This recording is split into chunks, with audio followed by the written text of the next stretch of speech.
This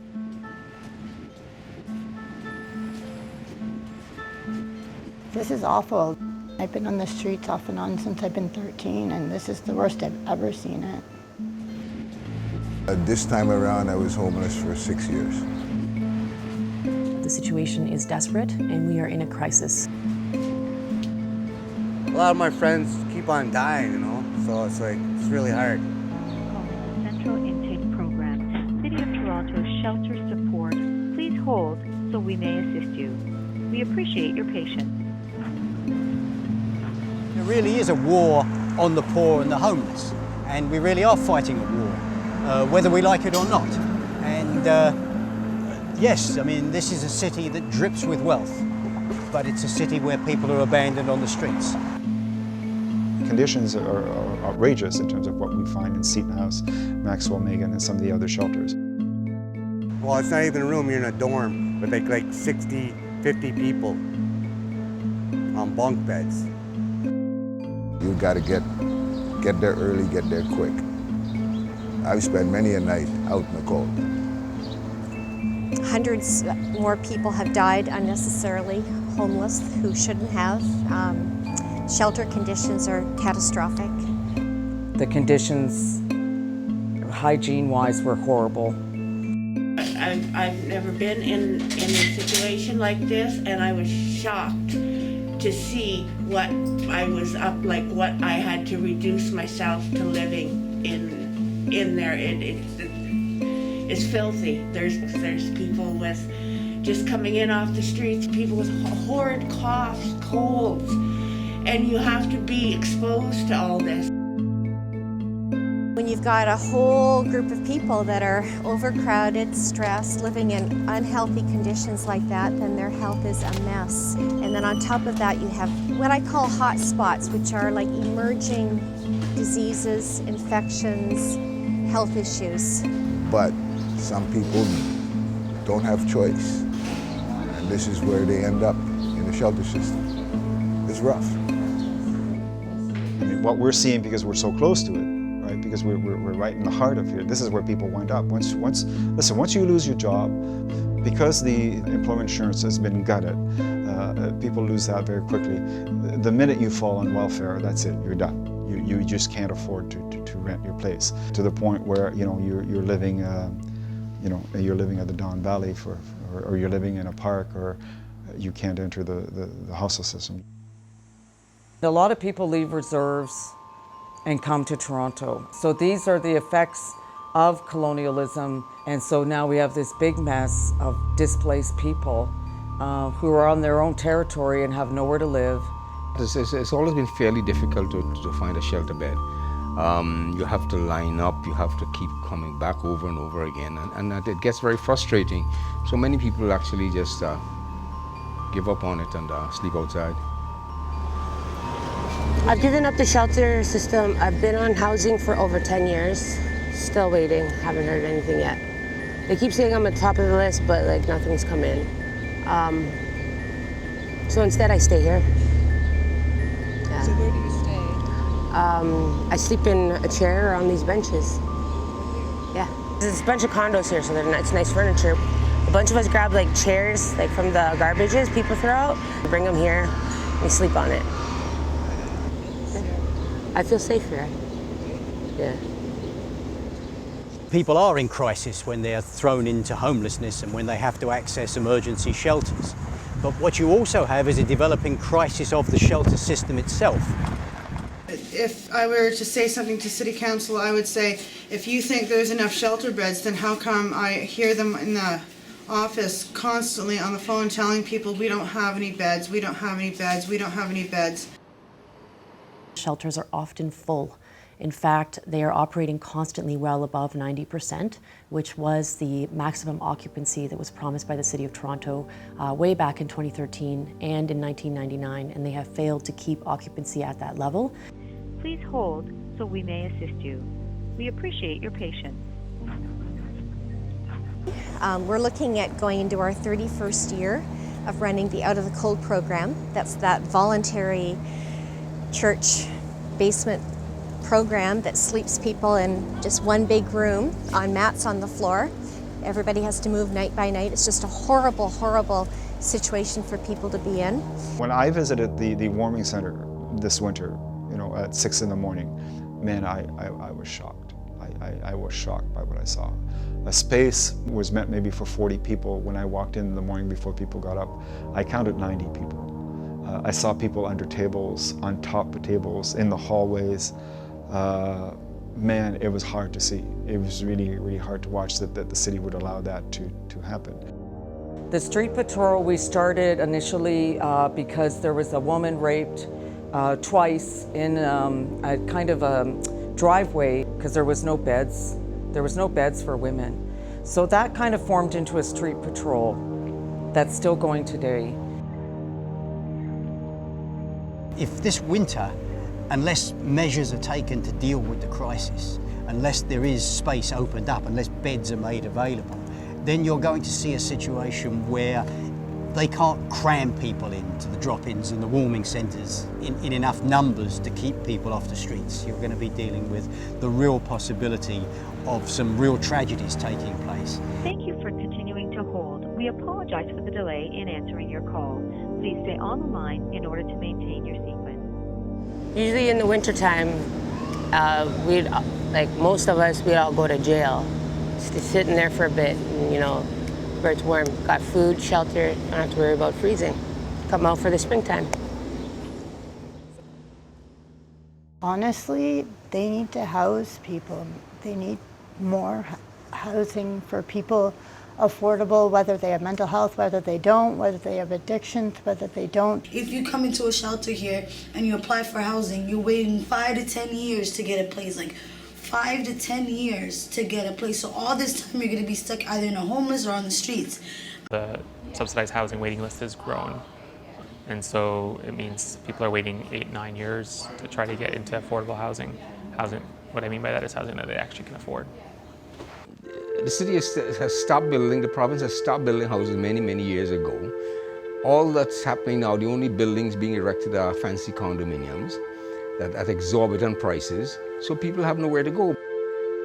People think that homelessness is something that we've always had and we've had it to this degree, but it's not true at all. What we saw in Toronto was a rapid increase starting in the 1990s as welfare rates were cut, as minimum wage was frozen and rents increased. The combination has made it extremely difficult for people to survive in this city. That's the whole point, I think, is that we're facing a twin agenda of, on the one hand, austerity that's hitting poor neighbourhoods, but we're also confronting an agenda of gentrification, of upscale urban redevelopment. The city's getting gentrified. Each block is getting taken away bit by bit. People are being displaced so people with money can move in. And it's just not fair. They're all gone. Wow. Gotta buy early. Apparently. Well, I think this building is so emblematic of what's been going on in Toronto. Because for 100 years it provided affordable rental housing. And a new owner comes in and says, guess what? I'm going to develop this. I'm going to develop it into $1 million townhomes. And yes, you probably have no place to go in the neighborhood because we no longer have affordable rental housing, but too bad. You know, back in 1998, we actually declared homeless a national disaster, and a minister got appointed federally to deal with the issue, and we still have not had a national housing program brought back in, so we're just in a horrible situation. In 1988, just to give you an example, 20,000 new affordable housing units were built in Canada.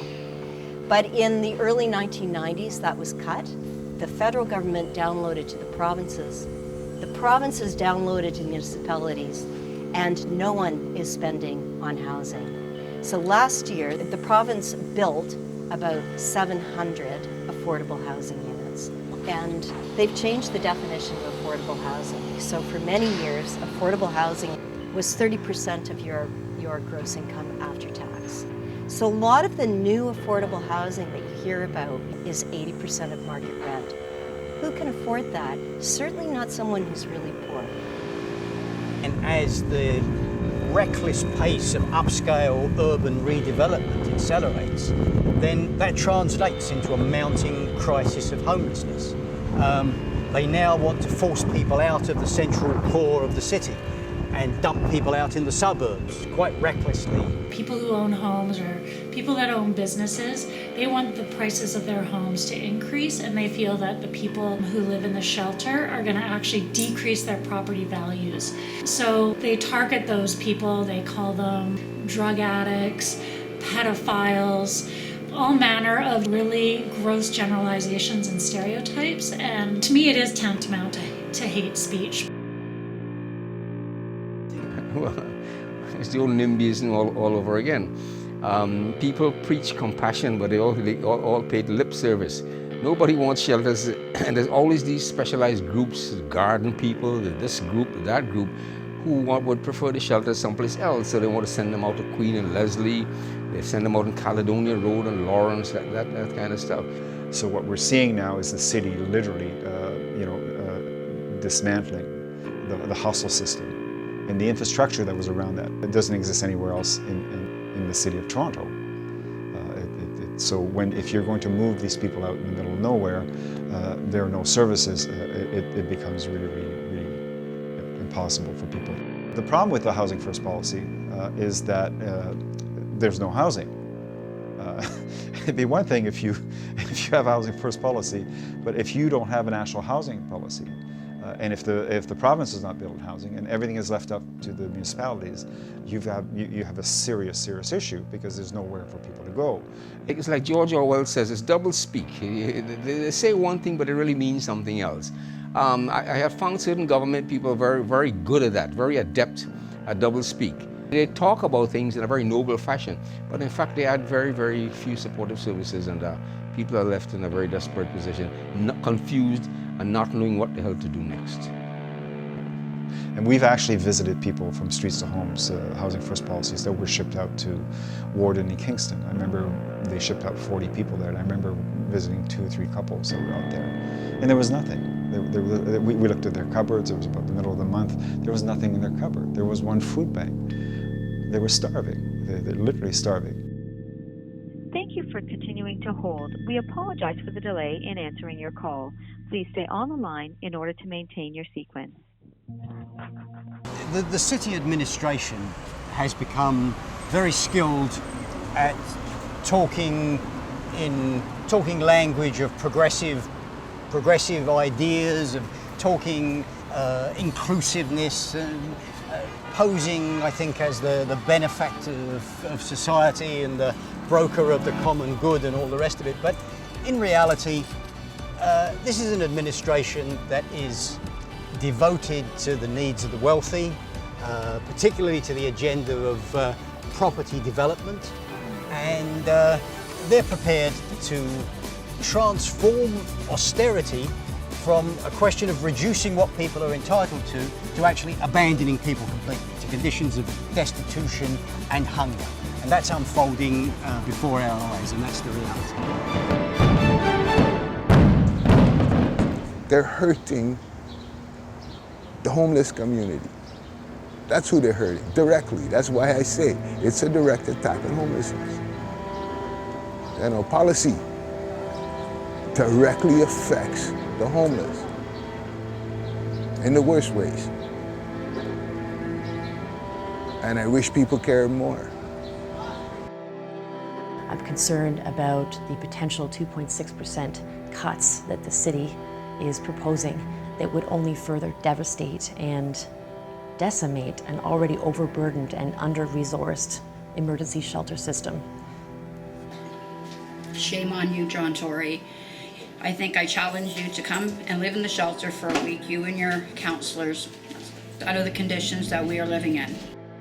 Our current shelter system for people that are being displaced, it's well over capacity, and we've been saying it's over capacity for years now, and you haven't listened. You haven't actually increased in the number of shelter beds. You keep dragging your feet, and that's causing people to die. I'd kind of like to know why. kind of as a fellow human being, how you can continue to not care about that when you have policy tools at your disposal to actually do something different. If you sincerely want women to just temporarily be in these situations, then you need to provide the resources to get them out. So the government needs to step in and do more. They need to free up money for housing, for shelter spaces, more social workers, more doctors, more healthcare people to help. That's what needs to happen. And there is money out there for it. Yeah, it can be done, but not on the budget they put towards the shelter system and homelessness. That budget is ridiculous. You know, they give the cops $1 billion. That doesn't make sense. And who are the cops gonna lock up? The homeless. Listen, that's who they're locking up in their big facilities that they're building all around. They're locking up drunks, right? Guys with mental disorders. They're putting them in prison for what? To see the system works? The system broke. I'm sorry. I think Tory represents an agenda of greed and abandonment that has to be fought and has to be resisted. And our response to John Tory is not really going to be a reasoned argument, it's going to be a mobilisation of the streets.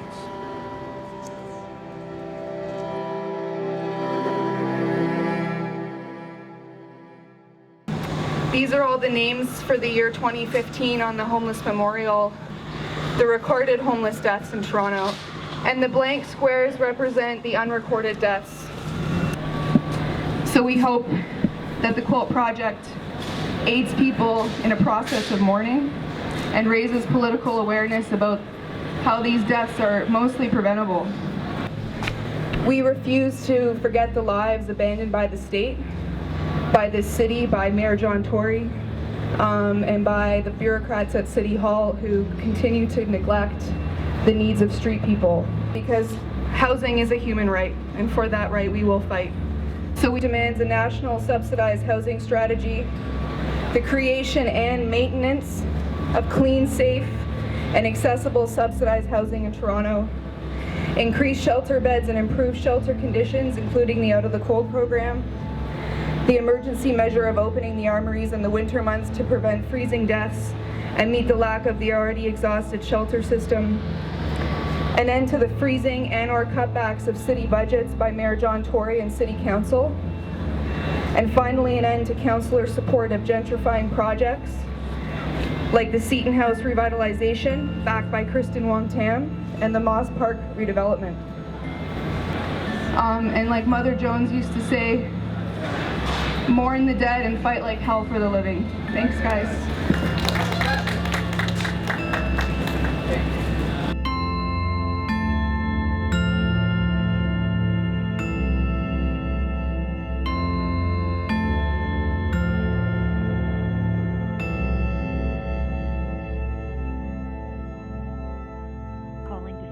Intake program, City of Toronto Shelter Support. Please hold so we may assist you. We appreciate your patience.